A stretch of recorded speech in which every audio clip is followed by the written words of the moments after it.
এই ক্যাপবারদের একটা গোলরক্ষক বুজিনহা একটা খেলোয়াড় আছে আপনার গোলরক্ষক, সে বলছে আগামী শনিবারে আর্জেন্টিনার সাথে খেলতে পেরে আমি নিজের ধন্য মনে করি।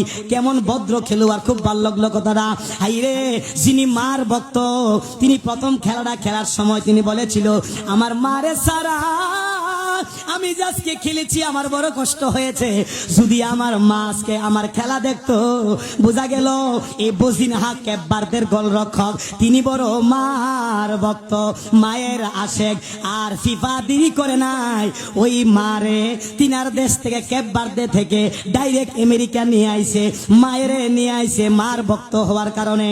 আগামী শনিবারে শুনলাম এই ক্যাপবারদে বলেছে, ক্যাপবারদের বুজিনহা গোলরক্ষক বলেছে আমরা মেসিদের সাথে খেলতে পেরে আমরা নিজেকে ধন্য মনে করব। তাহলে সবাই বলি আমিন। আজকে যদি হুজুরে বোঝায়, আমাদের বোঝায় না বলতো আমরা তো আসলে বুঝতামই না।